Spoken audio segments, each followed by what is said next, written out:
Good afternoon, everybody. Uneducated Economist here. Almost forgot the dice. Thought I'd talk a little bit about lumber.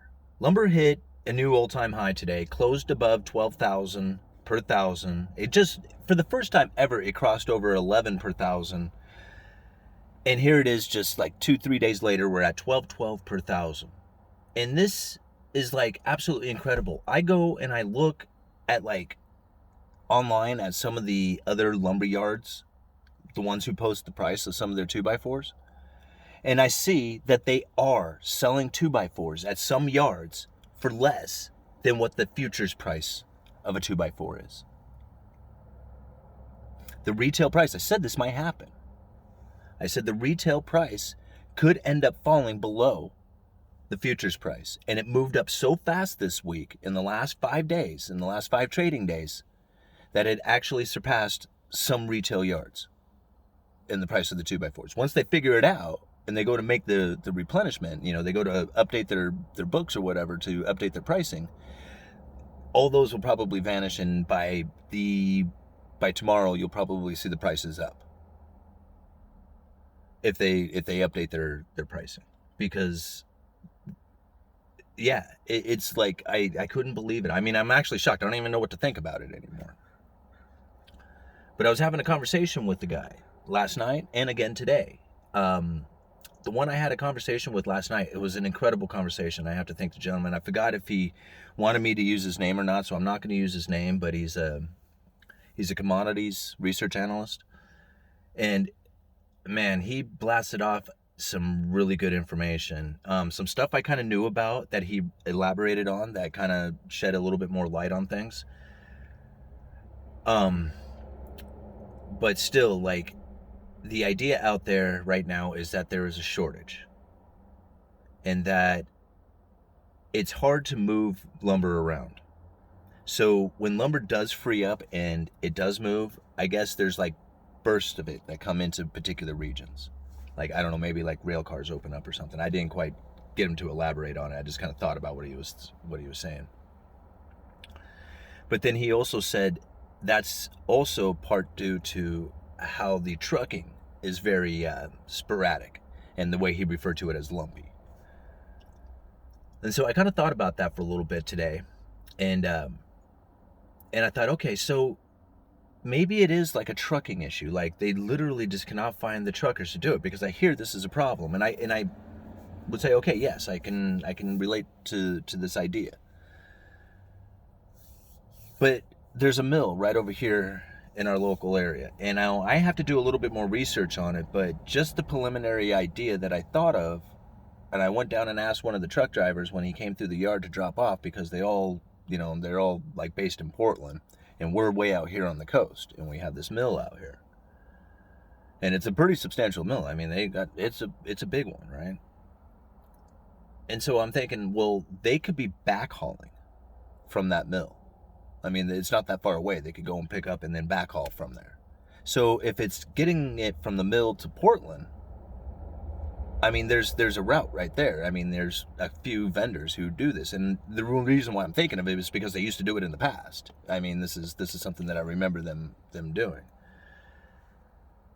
So I don't know if that has taken place or if not, but maybe it's because they don't really have any place to go with it. And if they don't really have any place to go with it, why? Why wouldn't they have a place to go? So is it really the trucking issue? I mean, maybe it's just like, once they get it to Portland, really, like, they need to get it on a rail car, but they can't, right? So there is no place to put it once you get it there. So I can kind of understand that kind of idea. But still, it just seems like there's a logical way to at least get it somewhat closer to Portland, You know whose car that is? Yes, it's mine. Because you got a flat out. I'm sure you probably noticed. I did. Thank you. So my wife's car got a flat on it. I just noted. Anyway, so where was I at? So that's one of the things that I was thinking about, is just like, if they have like this possibility of being able to at least get it to Portland, then it wouldn't be at the mill. right? I mean, sitting there waiting for a truck to come all the way out here to get it. I mean, that's kind of what I was thinking. At least it would be somewhat closer to, being able to get it to the I-5 corridor, which would take it, much easier than trying to get it to there from here. So anyway, was thinking about that. One of the other things that he brought up, this gentleman last night, was the MDI shortage, which is something that I had thought, talked about in the video when we were actually doing the John Burns discussion there. And from what I understand, that MDI shortage, when it hit like the OSB market, it hit like a substantial amount of it, and it really put a big dent in the production of OSB, which is then going to push more onto the plywood. So even more demand for the plywood. At the same time, there's this like drop in OSB, which really makes a lot of sense to why there is a huge demand for plywood and how it is in short supply, but not necessarily in short supply. It's available just at a price. So getting a truck loaded from the mill, not so easy. Going down and getting a single unit from a vendor, yeah, you can get it, right? So getting truckload pricing is where you want, but not there. Going to one of your vendors, get a unit, yeah, you can get it. So the idea that there's a lumber shortage, it is. In the way of transportation, I can guess. I don't see the lumber shortage from the mill. A gentleman came into the store today, and he said that he worked at the mill. And I think I actually talked to his dad at one point, because he told me that his son had hurt himself at the mill. He works the equipment. And when this gentleman came in and was talking, he had his arm in a sling, saying that he fell off his, I don't know, I forget what kind of piece of equipment he moved. He said that he stacks logs. So I don't know what he was operating. Anyway, he said he was getting out of it and he fell, hurt himself. So I listened to him and I said, wow, I said, have you been out to the mill since you hurt yourself? He says, yeah, I was out there the other day. I said, how much lumber do you have out there? Are you guys stacked? And he was just like, yeah, about 12 million board feet. Now, I don't know if he was exaggerating, if that was accurate, but I was thinking, okay, 12 million board feet. And I said, is that a lot? Is that typical? And he says, anywhere from 8 to 12. And I said, so 12 is pretty heavy. He says, yeah, you're getting ready for summer. And I was like, okay, I thought about that. I was like, that makes a lot of sense, getting ready for summer. So anyway, I got to thinking, what is 12 million board feet? Like, I mean, I was trying to how big of an area is 12 million board feet, right? And so I thought, okay, well, there's 5.33 board feet in a 2x4/8 standard and better. A typical unit of 2x4s was 208 piece. They're bigger now, they oversized them, but we're just going to go with the old school size of 208 boards, or 208 pieces per 2x4 unit of 8-footers. Now, if you do the math, it ends up somewhere around 1,000 board feet, a little over 1,000 board feet. And that works out to somewhere, if you're dividing that by 12, it comes into somewhere around 11,000 units, if you do the math. So I'm thinking, okay, 11,000 units. Holy moly, 11,000 units. Well, a truck, I mean, if you think about it, a truck could probably hold maybe, 20 units? So when I think about 11,000 units, and I think about how much a truckload is, and I think about how much we saw over there at Hampton Mill, and it seems like 12 million board feet is quite a bit. 11,000 units of 2x4/8s, that's enough to frame at least, 7,000-8,000 houses? Just for the studs? I mean, you need 2x4 random lengths and other material, but I'm just thinking just the studs themselves, if that was how many board feet, that's a lot of houses. That's a lot of homes. And considering that it's a constant material that's coming out, it's a constant production. Anyway, I found that to be pretty interesting, the stories that I heard from both those guys today. And I thought I will, give you guys the lumber update, because I know you guys are really interested in this stuff. I wish I had better idea of what's going on in the Wall Street speculation possibilities, because I am completely assuming that there is some Wall Street speculation taking place. And if I think about it in the sense of panic buying, it starts to make a lot of sense. So I kind of came up with this idea, and I don't know if there's any truth to this, but last year I had a hell of a time selling 2x4 pressure treated because I didn't have it. I didn't have 4x4s, I didn't have 2x6s. The pressure treated was all but depleted. And we weren't the only ones complaining about it. There was news all summer long about it. Well, towards the end of summer. But you guys remember, I broke it on George Gammon's show. I was like, man, there is a shortage of pressure treated coming. And if it wasn't but just a month later, it was all over the news. So I watched this depletion of pressure treated happening, and every day I'm on, I'm like on the phone. I'm like, do you guys got any in? When are we going to get it? What's the deal? Why, mill curtailments, blah, blah, blah, right? Because, lockdowns, there was all kinds of stuff happening last year. And I mean, I guess I can go into a little bit. During the lockdowns, everybody thought that there was going to be no business being done. Mills, inventory levels at yards, builders, everybody was shut down, right? So everybody kind of depleted. At the same time, everybody got a stimulus check and they're locked down at home, and they went out and started building decks, fences, raised garden beds. They started doing just like all this, home improvement to be locked down at home. They were working from home. So there was a big demand for material last year. This year, you don't need to build the fence again. You don't need to build the decks. You don't need to do the raised garden bed again. You did all that stuff last year. All that demand is gone. Like, it was years of demand all of a sudden coming to fruition last year. Because you think about it, it was just like, honey, you need to replace the deck. Honey, or you need to replace the deck. This is the third year, honey. You said you replaced the deck and you got the stimulus check and you don't, and you can't go to work. Guess what? Right? Okay, so that took place all last year. The news out there, shortage. Everybody is aware of the shortage. There is no doubt in anybody's mind that there is a shortage taking place. Now, you go to the speculative thought. There's a shortage of lumber. There's a shortage of houses. There is low interest rates. This is the perfect storm for higher lumber prices, for bigger demand for lumber. So you get speculative buyers going into the lumber market, buying it up knowing that there's a shortage of lumber, knowing that there's going to be a demand for new homes as the inventory levels are low, as the ever-increasing hot market gets ever hotter, as people are bidding $50,000 over asking prices for homes. So is it speculative buying? At some point, May 15th, the contracts come due, and it's time to start taking delivery. So I wonder how big of a speculative buy 12.12 per thousand is. It hit a limit up order on Monday and it hit it again today. These are like circuit breakers just to keep the prices from going up any further.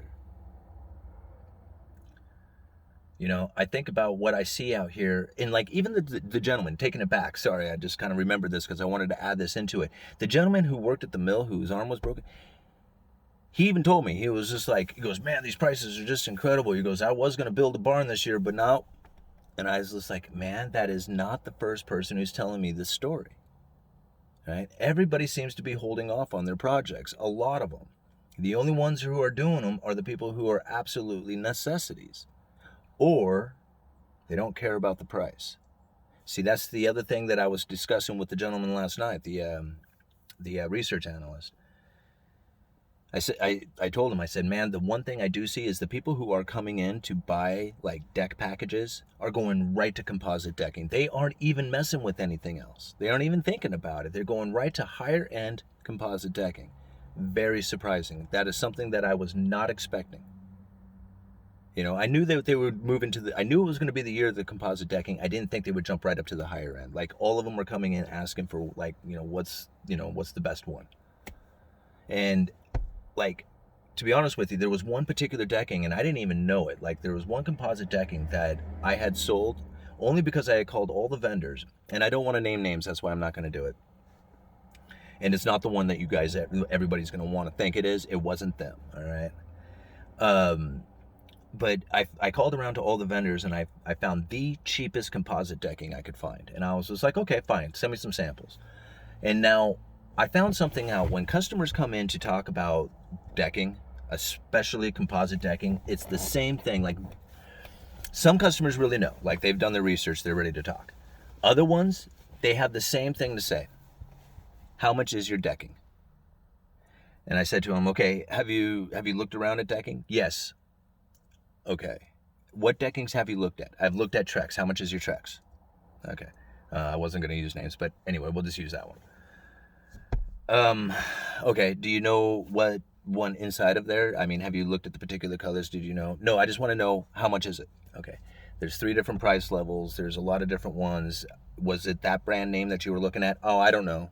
Okay, well, okay, let's think for just a second here, because this is getting a little frustrating, because I'm about ready to show you 72 different samples of decking that you're just going to totally overwhelm you.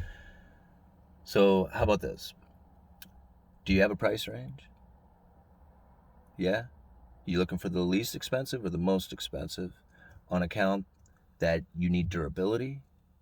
Do you need to look like appropriate for the entrance of the house?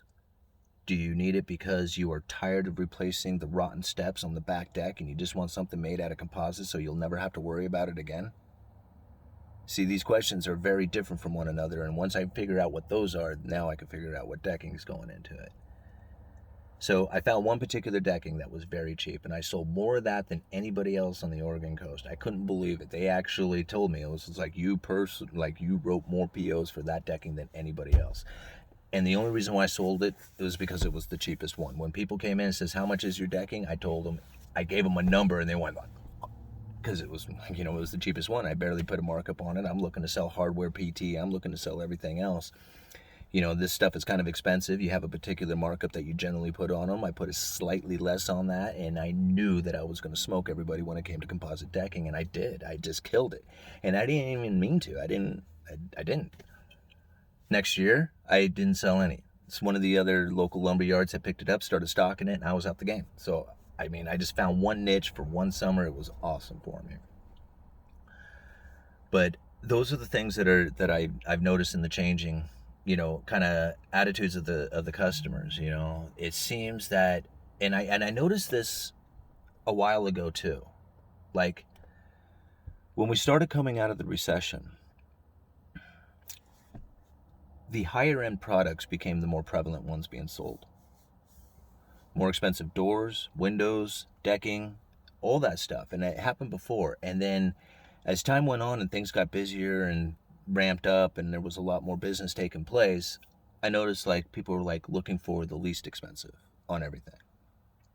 But now I noticed, here we are back up into the more higher end of items. Like, the money that they're willing to spend right now, they're willing to spend a little extra for. Like, they're anticipating that they're going to do it. Even some of the plywood sales now, it was a while there I was not selling plywood. Today, I've had a few orders. I had a few people come in looking for plywood. There weren't very many sheets. It was just, 4 or 5 at a time.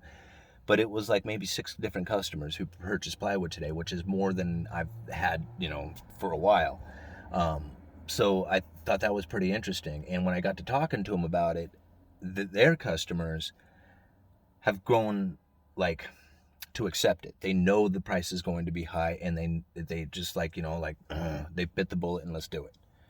So that's kind of interesting to think that, the pressure on high prices staying elevated the way they are, it's like almost, I don't know, what do you call it when you push back and forth on it to see who gives, like a tug of war on price or something like that, who's going to give first.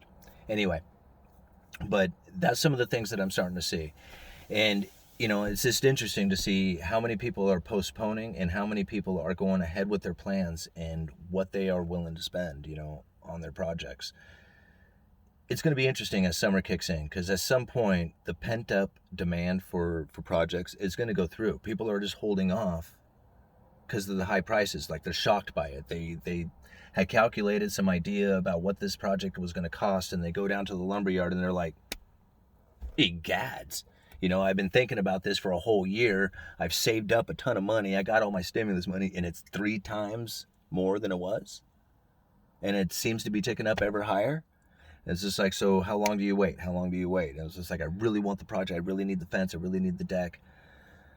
Or, even worse, it's a new construction job, not worse, but even better, it's a new construction job and you have no other choice. I mean, it's buying at any price just to get the material on the job so you can finish and get paid. Anyway, so I think I kind of rambled on a little bit too much there. Uneducated economist, you guys let me know.